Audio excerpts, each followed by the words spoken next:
Señal directa.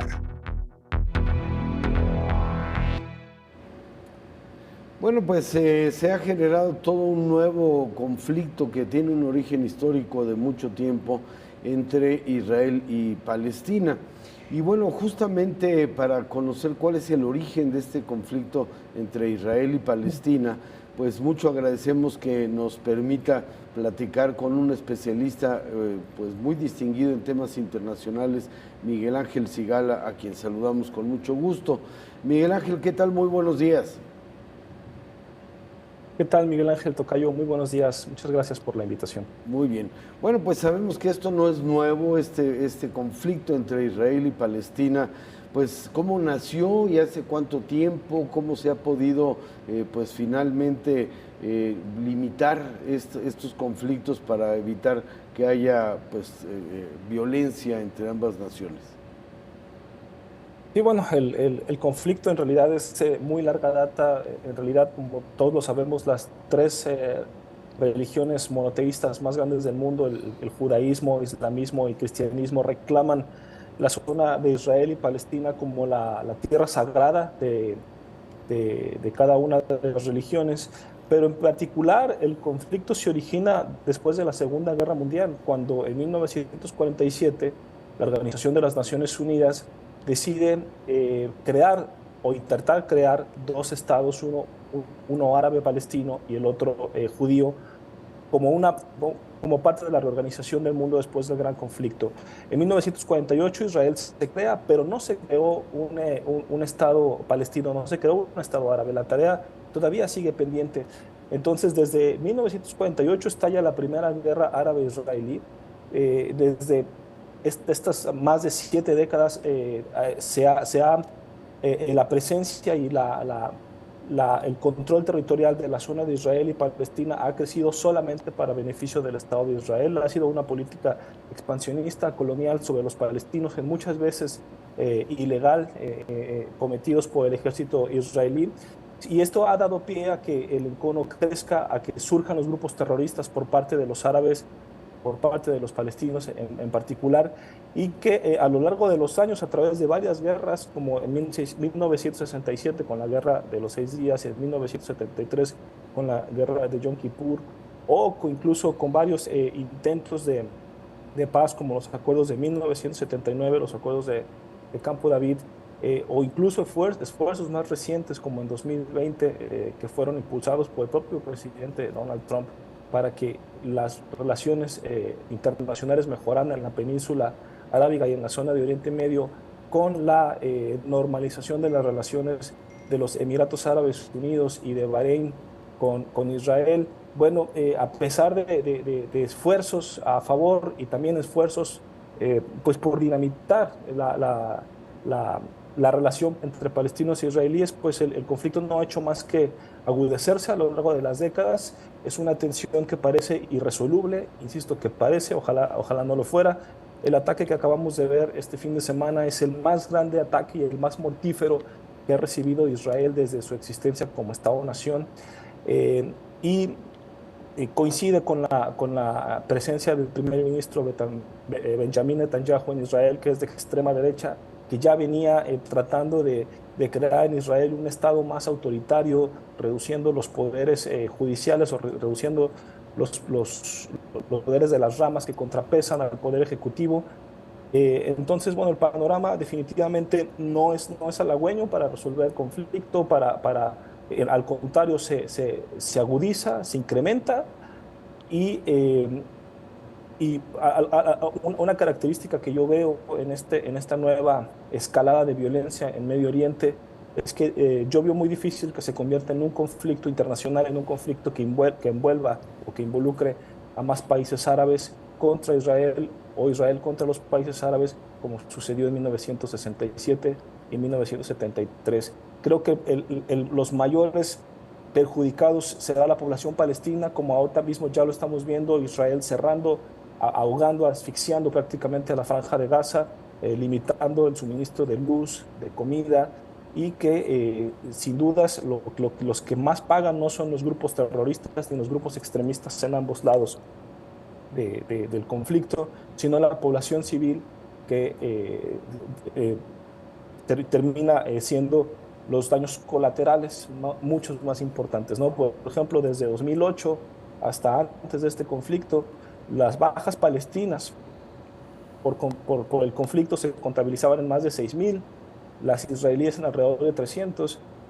Como vemos, es una situación de suma eh, eh, delicadeza y de suma importancia principalmente para la población. No veo que se extienda este conflicto más allá de Israel y Palestina. Claro, Miguel Ángel, justo esto me gustaría ahondar un poquito más. Si hay alguna razón en particular para este ataque de Hamas y también pues, las consecuencias que esto tendrá para el pueblo palestino. Bueno, una de las grandes preguntas que todo el mundo se está haciendo es, bueno, en realidad son dos preguntas ligadas. Uno, explicar la capacidad tan importante, tan contundente que mostró Hamas con este ataque. Una capacidad sofisticada en cuanto a la planeación, en cuanto a la ejecución, en cuanto al uso de armamento, el uso de cohetes de largo alcance para atacar distintas ciudades israelíes como Tel Aviv, que no está exactamente tan pegada a la Franja de Gaza, son varios kilómetros, pero los cohetes alcanzaron incluso a la capital israelí, Tel Aviv. Y que, bueno, evidentemente esta capacidad de Hamas por atacar de manera con tanta seguridad y con tanta contundencia ciertos blancos del Estado de Israel, pues se sospecha que evidentemente viene respaldada por Irán, por el régimen iraní, que en este momento también despierta otra pregunta. ¿Por qué Irán y por qué Hamas se sienten tan seguros en este momento para lanzar un ataque de estas proporciones? Evidentemente, hay muchas variables en juego. Hablando de la normalización de las relaciones de Israel con sus vecinos árabes, estaban muy avanzadas la normalización de las relaciones con Arabia Saudita, creándose un triángulo pues estratégico importante entre Estados Unidos, Israel y Arabia Saudita.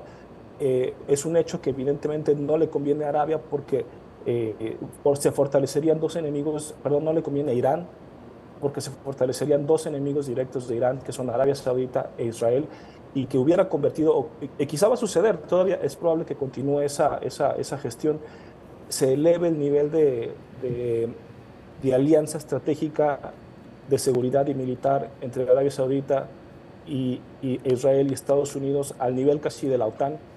Eso es un punto que evidentemente Irán tiene interés en detener o en dinamitar. Otro aspecto interesante o importante, muy delicado, es cuál es la capacidad quizá nuclear de Irán para sentir la seguridad de poder dar estos manotazos en la mesa y no tener miedo a una represalia por parte de Israel. Recordemos que Israel en las guerras del 67 y del 73, pues prácticamente, pero ahora, aunque las capacidades militares probadas de Israel son sumamente superiores a todos los de sus vecinos, el factor del estado nuclear o de la posibilidad de que Irán desarrolle o incluso ya tenga armas nucleares, pues evidentemente es un factor disuasorio muy importante, determinante con Israel. Y la otra gran pregunta es cómo Israel, siendo un estado de seguridad, un estado preparado para la guerra, que se vive la tensión prácticamente todos los días de manera cotidiana en cada rincón de Israel, cómo pudo no identificar, prever o detectar un ataque de estas proporciones. Entonces, hay muchas preguntas que van a definitivamente darle un rumbo más crítico al conflicto entre árabes e israelíes. Insisto, de acuerdo al acomodo de las grandes potencias y su involucramiento en Medio Oriente, me parece que no va a escalar a nivel internacional, pero que la población palestina y la población israelí que sea objeto de ataques terroristas van a ser los que en este momento parezcan los más afectados. Claro, y justo esto, Miguel Ángel, ¿a qué debemos atribuir que en la reunión de emergencia de la ONU haya habido resistencia a hacer un pronunciamiento en el Consejo de Seguridad? Bueno, la principal resistencia es... Sí. Bueno, recordemos que el Consejo de Seguridad principalmente está dominado en sus resoluciones o en la aprobación de sus resoluciones por las 5 grandes potencias: Estados Unidos, Rusia, China, Gran Bretaña y Francia. Si es una resolución patrocinada, como lo va a ser por Israel y por Estados Unidos, Rusia y China la van a bloquear casi, yo lo diría, por protocolo y por manera en que se procede generalmente en el Consejo de Seguridad. ¿Por qué? Porque, bueno, evidentemente China no se adscribe, ¿no? A la causa necesariamente israelí.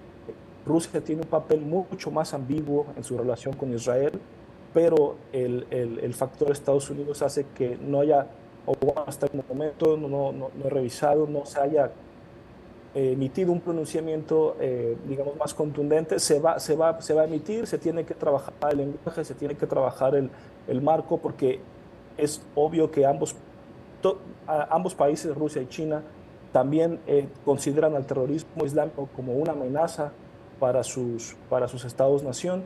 Entonces, yo pienso que se va a dar, aunque no va a ser tan fácil debido a la histórica divergencia que existe entre Estados Unidos y Rusia, y ahora también Estados Unidos y China.